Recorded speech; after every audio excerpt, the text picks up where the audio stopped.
आता टॉप 9 महत्त्वाच्या बातम्या बघूयात. नागपूर महानगरपालिकेतर्फे 5 ते 21 जून पर्यंत पर्यावरण आणि स्वच्छता पंधरवडा उपक्रमाचं आयोजन. नागरिक पदाधिकारी आणि स्वयंसेवी संस्थांच्या सहकार्यानं विशेष स्वच्छता अभियान राबवलं जाणार. शिवराज्याभिषेक सोहळ्याच्या पार्श्वभूमीवर रायगडावरील गंगासागर तलावाची स्थानिकांकडून स्वच्छता. तलावाच्या स्वच्छतेसाठी 150 जणांकडून श्रमदान. आषाढी वारी अवघ्या काही दिवसांवरती आलेली असताना पालखी महामार्गाचा वाखरी ते पंढरपूर हा शेवटचा 8 किलोमीटरचा टप्पा अद्याप अपूर्णच. गेल्या 3 वर्षांपासून काम संथ गतीनं सुरू. महामार्ग प्राधिकरणाचं कामाकडे दुर्लक्ष.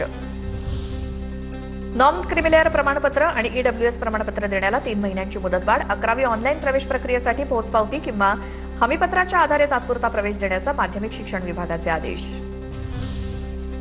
वडार समाजासाठी फडणवीस सरकारचा महत्त्वाचा निर्णय. वडार समाजातील बेघर कुटुंबांसाठी घरकुल योजनेच्या निधीत वाढ करणार. ओबीसी मंत्री अतुल सावेंकडून प्रस्ताव सादर करण्याचे निर्देश. आळंदीतील संतश्रेष्ठ ज्ञानेश्वर महाराजांच्या समाधी मंदिरात अधिक मासानिमित्तानं आकर्षक सजावट. मंदिराच्या गाभाऱ्यात आंब्यांची आरास. अधिक मासानिमित्तानं मंदिरात दर्शनासाठी भाविकांची गर्दी.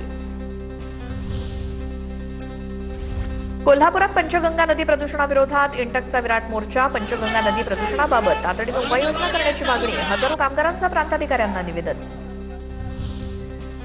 अहिल्यानगरच्या हारेगावात जलजीवन योजनेत कोट्यवधींचा घोटाळा झाल्याचा संशय. हारेगावात माहितीच्या अधिकारातून धक्कादायक खुलासा. दोषींवरती कारवाई करण्याची मागणी. छत्रपती संभाजीनगरमधील करोडी आणि वाळूस परिसरात एफडीएची मोठी कारवाई. एनर्जल पेयाच्या 1,21,000 बाटल्या जप्त. अन्न सुरक्षा आयुक्त तुकाराम मुंढे यांच्या निर्देशानंतर कारवाई.